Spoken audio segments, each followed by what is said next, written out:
Hi, I'm Adam Summer. You're listening to the Yerushalmi Talk podcast with the support of the Yeshivat Devar Yerushalayim in Har Nof, Jerusalem.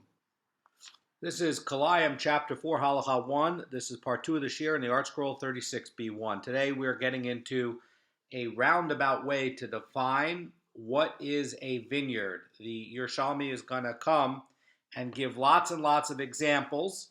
It's not going to actually say this is a vineyard, but it's going to be like this is going to qualify for a vineyard, and this is not going to. So it's a roundabout way to start to put together a definition, a working model on what is going to constitute a halachic vineyard and what is not. And we left off in part 1 of this year with Bet Shammai and Bet Hillel having an argument about if there is a cleared patch, maybe from a fire, and it's in the middle of a vineyard, and then you want to plant a foreign species in the middle of this patch.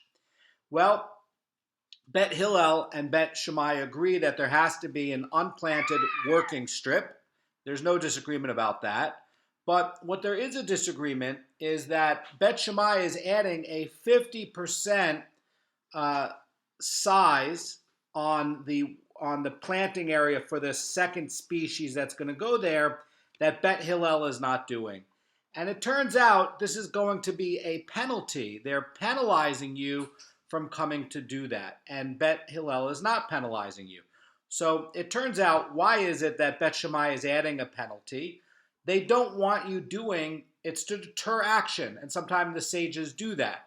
They'll try to deter you from planting anything in this burnt out area, and they're basically going to make it very, very difficult for you to go and do that kind of behavior. And they're adding basically a 50% workspace that Bet Hillel is not adding at all, and it makes it so that your burnt out area has to be quite substantial in order to fit in this blank work area, as well as enough setback to plant another species within this burnt out vineyard.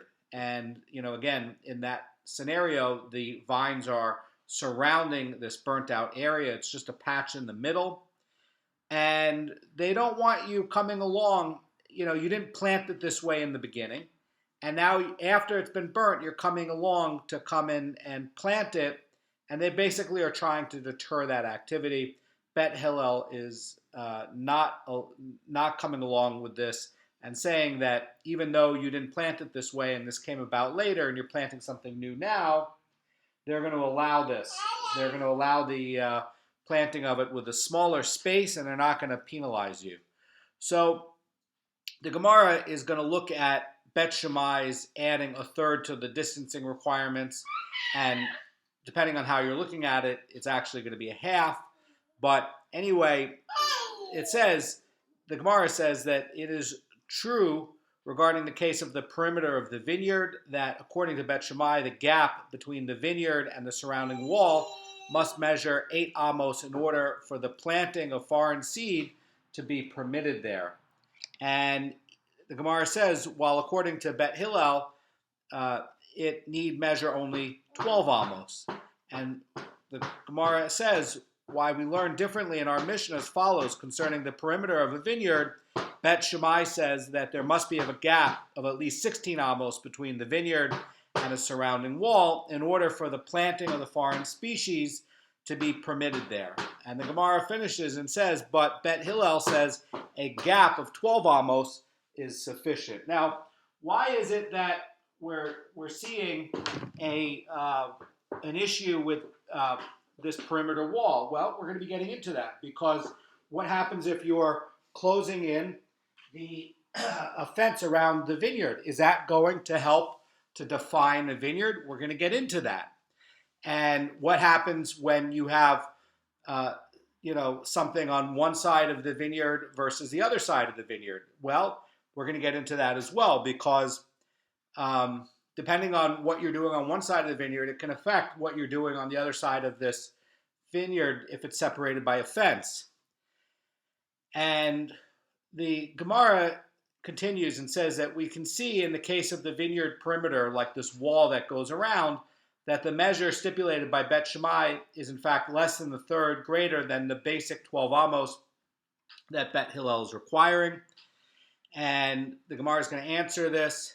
And it says that there are those who wish to say in response to this challenge that subtract from these measures 4 amos for the work area of the vineyard, as the span is permitted or is prohibited in its own right, and the remaining space required on account of the vineyard perimeter law will then be found to consist of 12 amos according to Bet Shammai, 8 amos according to Bet Hillel, and thus emerges that Bet Shammai is adding a third to the basic required measurement. By the way, you could also look at it saying like, well, Bet Hillel is saying that there's 8 amos and you're taking 50% of that and adding that. So that's how Bet Shammai is getting to 12 amos. It depends how you look at it.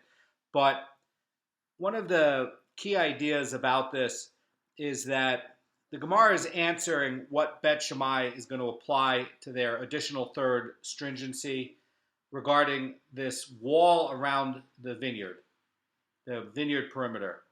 And only the area that would be prohibited because it's a vineyard perimeter is going to be included in that calculation. So what they're saying is the 4 amma work area that comes and adjoins the vineyard is going to be prohibited for foreign planting even if there's no surrounding wall, and it's not part of the equation.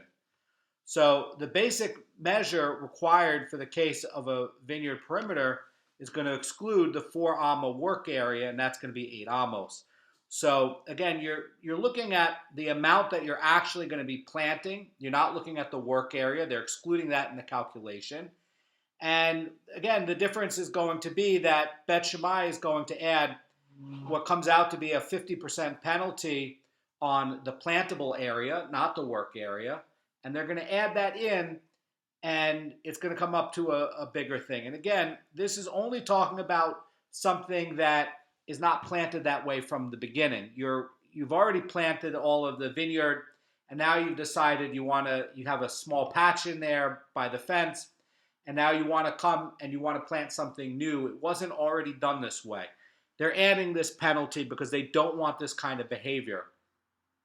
Now, the Gemara is going to look at another approach to this dispute between Bet Shammai and Bet Hillel concerning both the vineyard clearing, which could be like, again, a fire happened in the middle of your vineyard, and a vineyard perimeter, which is going to be the wall. And again, this is going to be a backdoor way to start trying to define what is going to be a vineyard. And we'll start to get lots and lots of data points that's going to help us to fill in a definition, a working definition. So the Gemara says, and it is also possible to explain that the work area of a vineyard, according to Bet Shammai, is 8 amos wide, and Bet Hillel says it's 4 amos wide. So the question is, what are we doing for the setback if you're going to have a fence or you're going to have another area that you want to plant? Well, the question is going to be, how big is the work area going to be for a separation? Now, the Gemara is basically going to be proposing that in this dispute between Bet Shammai and Bet Hillel, it's going to basically go on the work area. That's another way to read it. Before, we were looking at, maybe this penalty is going to be based on the actual planting area. And this interpretation is saying, no, you can measure it based on the actual work area. And so if there's a clearing that can't be planted with foreign seed unless it's going to be wide enough to include this 8 amma work area on each side plus 2 distinct 4 amma fields in the middle, then you're ending up with a measurement of 24 amos. That, by the way, is the opinion of Bet Shammai in the Mishnah. But Bet Hillel is going to maintain that a vineyard's work area can extend up to just 4 amos. And so then a clearing doesn't need to measure more than 16 amos. That, by the way, is going to be the opinion of the Mishnah.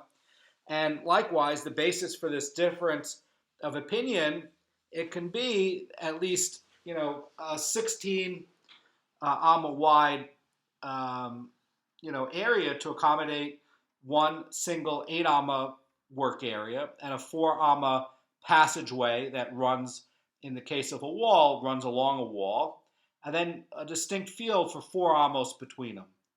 And in this case, along the wall, Bet Hillel is only going to require 12 amos, 4 amos for a work area, 4 amos adjacent to a wall, and 4 amos in the middle.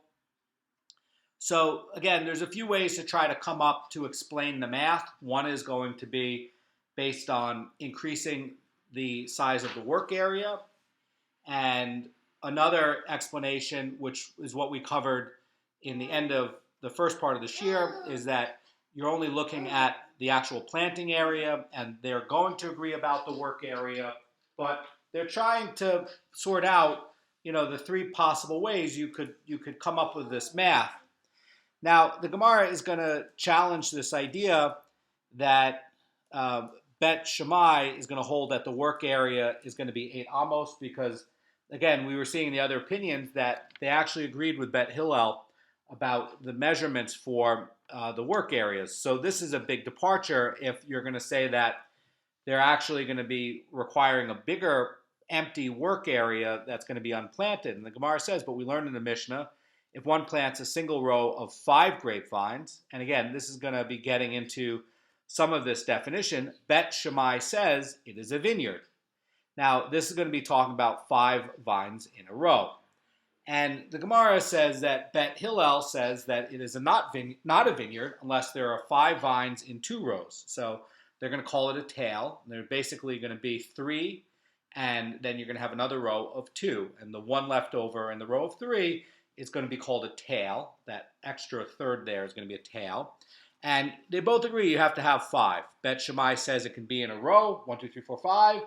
And Bet Hillel says, no, to qualify to be a vineyard, you have to have at least 3 vines and then 2 vines in 2 different rows, and that will add together to be a vineyard. Now, the Gemara is going to say that, therefore, if one plants foreign seed within the 4 amma work area of a vineyard, such that the produce of the adjoining vines becomes forbidden as Kilayim, and we know that, in Kilayim, if you have foreign seed that's planted in a vineyard and also within a vineyard's blank work area, and if it remains there long enough for the produce of the vineyard to increase by at least 1/200th of the previous growth, then the produce becomes prohibited for benefit as Kilayim. So, very serious, because if you don't do it right with the setbacks and everything else, you might lose your crop and you might not be able to benefit from it. So it might be a very expensive proposition. Now, the Gemara continues, says, Bet Shammai says that one is rendered 1 row of vineyards forbidden, but Bet Hillel says he is rendered 2 rows forbidden. So again, if you're talking about an area where you're planting within this 4 amma gap, and that again is going to be the issue we're talking about, that you've allowed something to encroach in the setback. Well, the question is, how are you defining this this vineyard? If you have 5 in a row, Bet Shammai says that it's just 1 row that's forbidden. Why? Because he's saying a vineyard is 5 in a row. Now, if you have 2 rows, like what Bet Hillel is saying, and it encroaches a little bit into this 4 amma work area, and it only basically is going to touch up to the first of the second row, but not the second of the second row. Well, Bet Hillel is going to say the entire thing is forbidden. You basically didn't just render 1 forbidden, you rendered 2 rows forbidden. Why? Because the whole thing has a halachic status of a vineyard. And the Mishnah is basically recording, if you're going to look at this, like Bet Hillel and Bet Shammai is debating the case if somebody plants foreign seed within this 4 amma work area, and the question is going to be, is this vineyard going to extend 4 amos or 8 amos?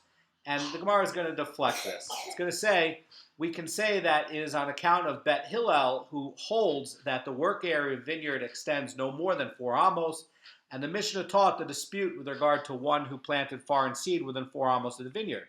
But Bet Shammai would maintain that their position is with planting that takes within 8 amos of the vineyard. So again, they're going to be having this penalty because they don't want you planting in this new gap within this area. They both will agree that if you're planting within the work area that's supposed to be left empty, that you're going to get a Kalea Karen problem, and you're going to end up disqualifying your grapes and probably disqualifying whatever foreign seed you're planting next to it. So it becomes very, very expensive to violate this stuff. And another problem is that if you have a Kalea Karen problem and you're trying to grow wine so that you can bring it to the temple, you can't do it. You can't bring this wine to the temple, and you can't use it for services and things like that. So the Gemara says that we learned in our Mishnah what arrangement of trellis vines is considered an aris. An aris is going to be, there's two kinds of vineyards. One kind of vineyard is going to be where the grapes run across the ground, the vines go across the ground. And the other kind is going to be where they're up on some sort of support. And in an aris, it's going to be like a type of wall or trellis. The vines are going to climb up that, and they're going to be cultivated by leaving the vines to grow along this trained trellis where it'll be easy to pick. But you should know something, that a lot of the consideration of the Chachamim is that the grapes that grow along the ground are going to be considered to be higher quality grapes, and the product from it is going to be higher quality because it doesn't sap the strength as much. Because, like if you're growing along the side of a wall, the plant has to use a lot of energy to move water up and down and sap up and down the plant. And that is going to diminish, according to the sages, the quality of the grapes. So while the aris might be easier to harvest your grapes, you're not going to end up with as good a quality. So you should know that. So anyway, the question is going to go like this. The Gemara asks, it says, if one plants a row of 5 vines next to a wall that's 10 tefachim high, and he's going to train the vine over it. This, by the way, is going to be counting as an aris. And we're basically, the question is going to be, how much work area do you get? Now, Bet Shammai says that we measure 4 amos, but we're going to measure it from the work area from the base of the vines of the field. Bet Hillel is going to say, you're going to get 4 amos in a work area, but we're going to measure the 4 amos from the wall to the field. In other words, the precise meaning of the dispute, what's relevant here is that Bet Shammai is acknowledging that the work area of the vineyard is going to extend 4 amos here. And evidently, it would seem, if you're going to look at the aris, that the work area in the vineyard is going to be 4 amos, not 8 amos. So the Gemara is going to deflect that and say it's different there in the case of the amos, because Rabbi Shimon ben Lakish said in the resolution of a different problem concerning the Mishnah, that they taught the Mishnah with regard to a crooked aris. In other words, that's what's a crooked aris. That's going to be 5 vines that are not planted in a straight line. And basically, the vines are going to be growing along the side of the wall on a slant. And why do you care about if it's going to be on a slant? Well, that can affect your setbacks, right? Because they're not straight. And now your setbacks aren't straight. So the Gemara continues, and it says, on account of the crookedness, let's say 2 vines are absent from the row, then this arrangement is going to qualify as an aris, but not a standard vineyard. So basically what they're saying is that even Bet Shammai is going to agree that the work area extends no more than 4 amos, but in the case of a crooked one, 2 vines are basically swallowed up, and 2 vines are not in a line with the rest of the vineyard. And basically, had this crooked row been composed of ground level vines, it would not have qualified as a vineyard, even according to Bet Shammai, since it does not give the appearance of 5 vines in a row. And only because the vines are trained on a common support are they viewed as a single entity. That, by the way, would be an aris. And therefore, it's going to be subject to this work area 4 amos. But with regard to this case, what Shimon ben Lakish is saying is that this Mishnah is teaching that Bet Shammai is going to consider the vines an aris, and it's going to be subject to a 4 amma work area despite the vine's lack of alignment. And based on this interpretation, the Gemara is resolving that Bet Shammai holds that the work area of the vineyard is going to be 8 amos, and the Mishnah's implication is that the trellised row of crooked vines has a work area of 4 amos, even according to Bet Shammai, but we're establishing with this crookedness that the arrangement of the vines is going to constitute an aris, but does not qualify as a standard vineyard. And so that's why, according to this opinion, that Bet Shammai is going to be more lenient with regard to 4 amos versus 8 amos. So on account of the crookedness, Rosh Aurelio is going to say like this, that let's say you have 2 of the vines are going to be distanced 4 amos from the 3 vines, and they're all going to be aligned to the wall. And this means that 2 of the vines were planted at a distance from the wall that are going to be presumed to stand a full 4 amos from the vines adjacent to the wall. So according to this, the work area is going to be where, this is assuming the vineyard's work area is going to extend 8 amos according to Bet Shammai, and the Gemara is basically going to be saying that Bet Shammai is referring to this later measurement where they stated that we measure 4 amos from the base of the vines, and the problem is that 2 of the vines, because of the crookedness, you could arrange it in a way where they're basically going to be too far from the other vines because of the crookedness.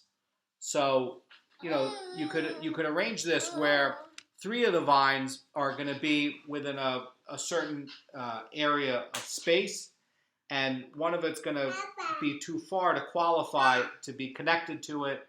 And because it's too far to be connected to it, then what happens is you really only have 3 vines there, and really that's not a vineyard. So then Bet Shammai is saying, according to this reading of Rabbi Shimon ben Lakish, that because you don't have a vineyard, normally Bet Shammai would say you need 8 amos, but Rabbi Shimon ben Lakish is saying, look, you could be lenient because you don't have a vineyard. You only have 3 vines, and that's why he's giving 4 amos.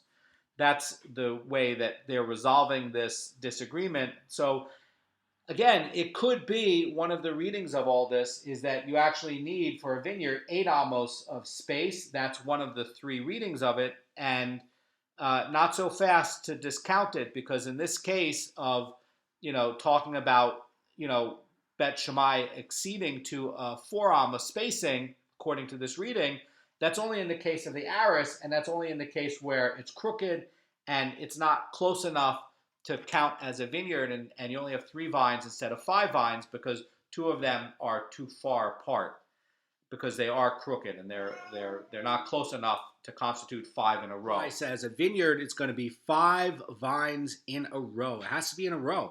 It can't have vines to the left or right of it.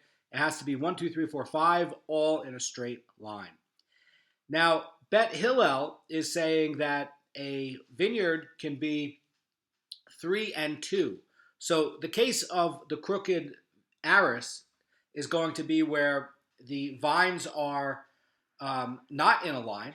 It's going to be like 3 and 2, so that you have a row of 3 and a row of 2. That's going to qualify as a vineyard according to Bet Hillel, but it does not qualify as a vineyard according to Bet Shammai. Why? Because it's not in a row. It's not in alignment. There's 2 rows there. And so what this is really trying to describe is that if you have the vines growing in a crooked way and they're not straightly done, what this is trying to say is it's like poking fun at Bet Shammai's point. Bet Shammai's point is it has to be in a row, and Bet Hillel saying this is still a vineyard, it's still in a row, and that's why you're seeing Bet Shammai saying with the crooked aris that you're going to have a shorter setback because it's not a vineyard. And Bet Hillel is saying, no, you need the same setbacks as a regular vineyard because it's crooked, right? There's 2 and 3. And yeah, it's all leaning over on a side and it's not in a row, but that's still a vineyard and you need the setbacks for a vineyard.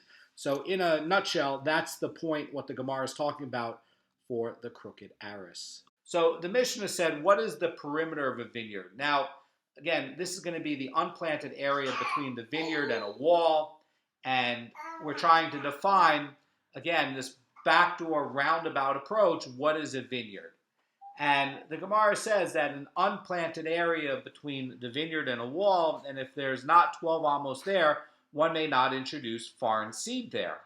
So the Gemara is going to describe the extent of the law, and the Gemara says that the Mishnah's ruling with regard to the vineyard perimeter does not end with the case of a vineyard enclosed by a stone wall.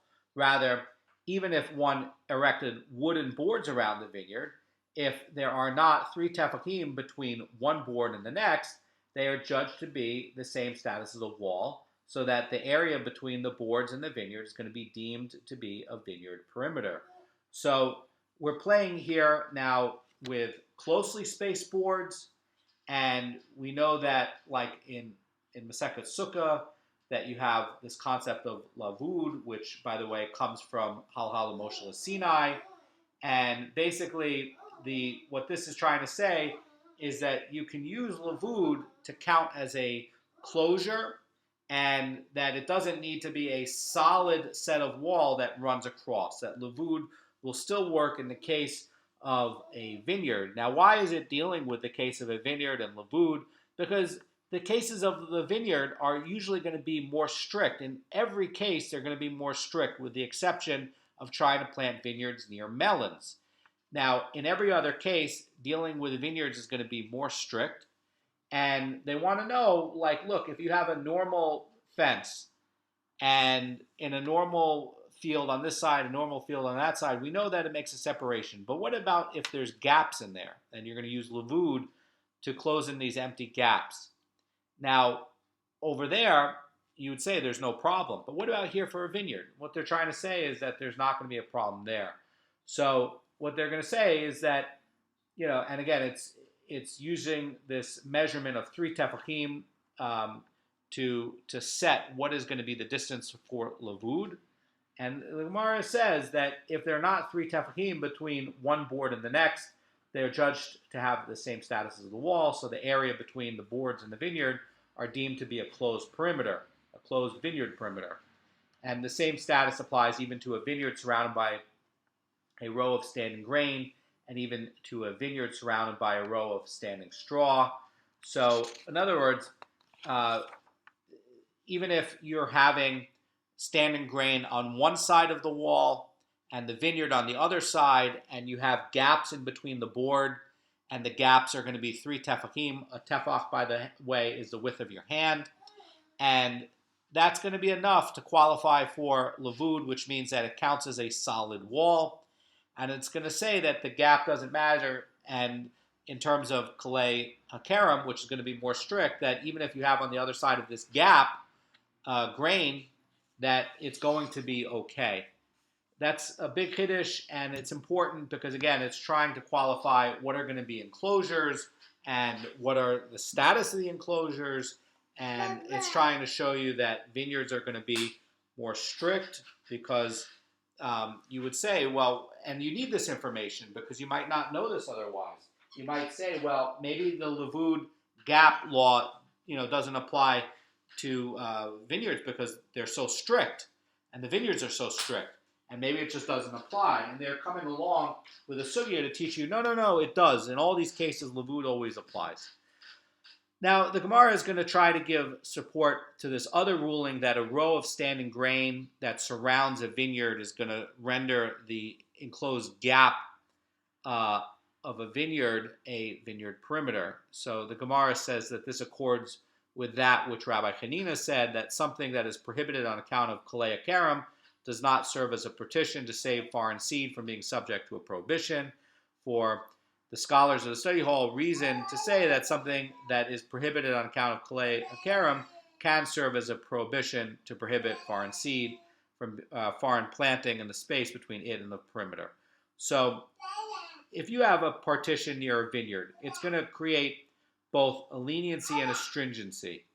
And it's going to basically render the area outside the partition fit to be planted with foreign seed, even if it's going to be within 4 amos of the vines. Now, keep in mind, we talked about a wall, and the wall can be very thin. And so that means that on the other side of the wall, you might be less than 4 amos away from the vineyard. Now, we were dealing with 4 amos separations, and what that's trying to say is that, wait a second, if you have a wall, you really have a wall. And even if you have a vineyard and a wall, and then a new planting of grain, and the distance is going to be only 3 amos instead of 4 amos between the vineyard and the grain, but yes, there's a wall between it, it's going to be just fine. It's going to be okay. Now, if the grain and the vineyard were on the same side of the wall, then 3 amos would not be enough for setback. So that is going to be where it's creating a type of leniency. The wall creates a leniency, and in a way, everything that's going to be planted on the same side of the wall is going to create a stringency, because now you get into this conversation that Bet Hillel and Bet Shammai are arguing about of, well, how much spacing do you need and how much plantable area does there have to be? Does there have to be a penalty in this area or not?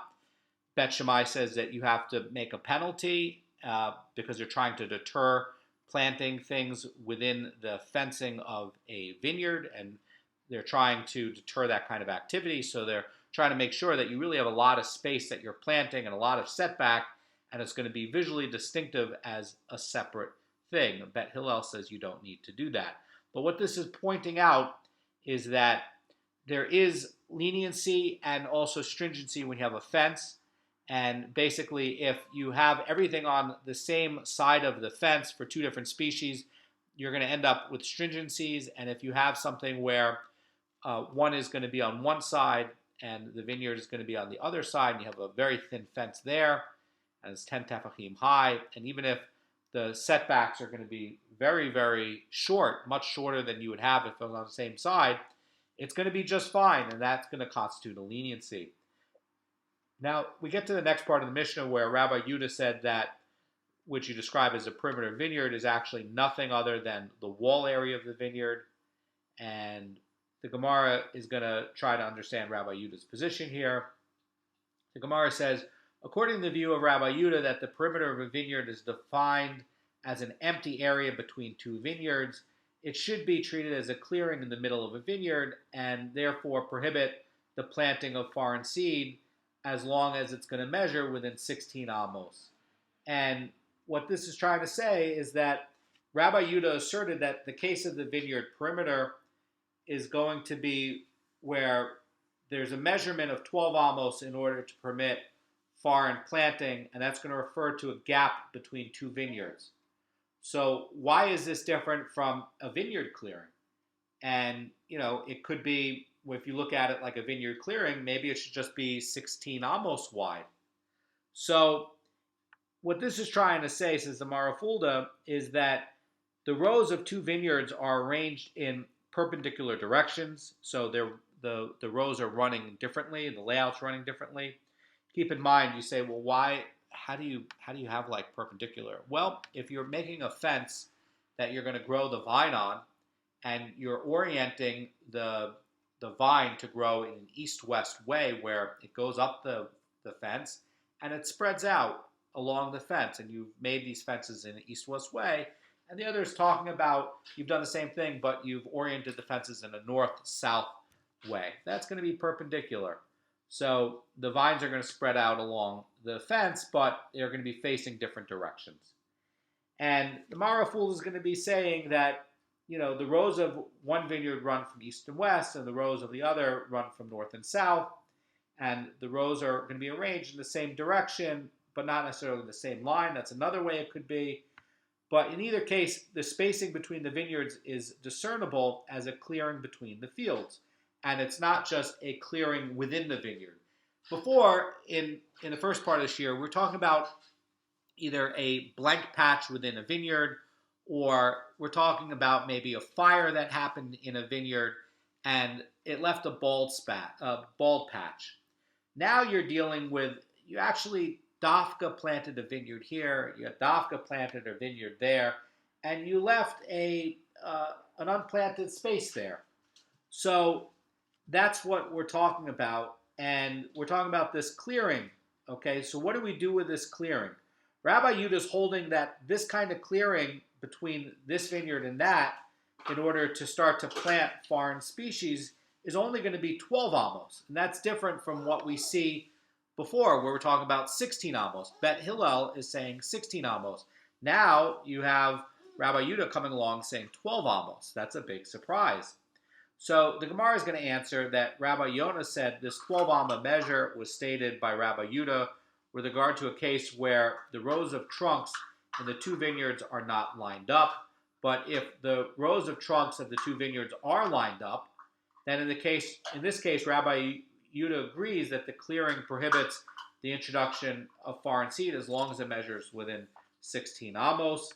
So in contrast to the preceding case where the empty space is discernible as a clearing between two vineyards, in this case, the space appears to be a clearing within a single vineyard. And in that case, according to Rabbi Yehuda, you have to have at least 16 amos in order to plant foreign seed there. So he's making a distinction between, like if you have this unaligned vineyard and a lined up vineyard, and that one basically is going to be distinct as a separate vineyard, and this is a separate vineyard.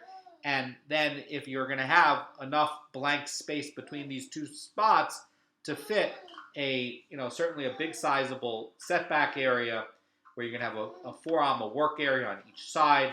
And then in that case, you can have either a 16 amma planting area or a 12 amma work area, planting area.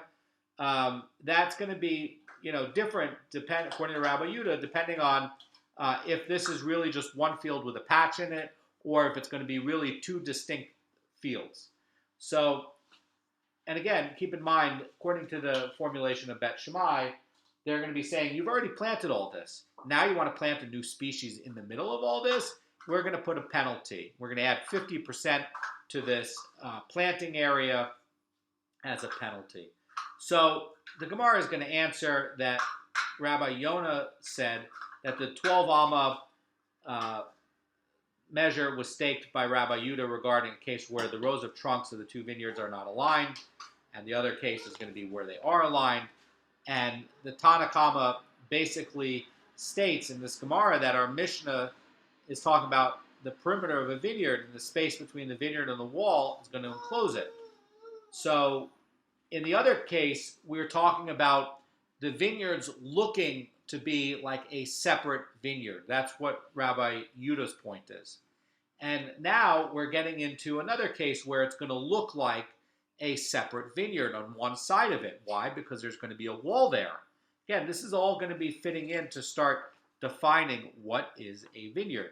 So the question is going to be like this. Does this apply to a vineyard that's bordered by a wall on just one of the sides? Or does it have to go until the vineyard is bordered by the wall on all four sides? In other words, when we're saying that we're going to try to make this distinctive vineyard, and we're going to make it so it looks like a standalone vineyard, if you have one wall there, is that going to count?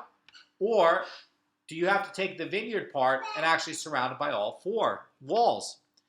And the Gemara is going to resolve this inquiry. It's going to say this can be resolved from that which we learned in our Mishnah, that Rabbi Yehuda says that what is the perimeter of a vineyard? It's going to be the empty area between two vineyards.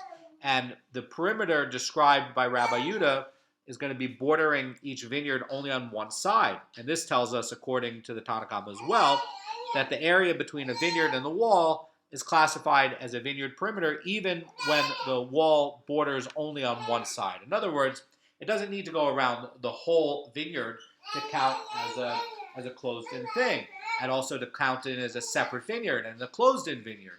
And that's what it's trying to show. It's trying to start defining, well, depending on the orientation of the vines, depending on the setbacks, depending if you have a wall here and a wall there, or if you have a blank area and the orientations are going to be different, what is a vineyard and what is another vineyard? And it's trying to teach us what is going to constitute the definition for halachic vineyards. And we're going to finish this up in part 3 of the shiur, and we're going to get into what is going to be a large vineyard and what is a small vineyard, and we're going to get more into it because really what chapter 4 halacha 1 is doing in a roundabout way is trying to teach us what are the criteria for a halachic vineyard. Have a great day.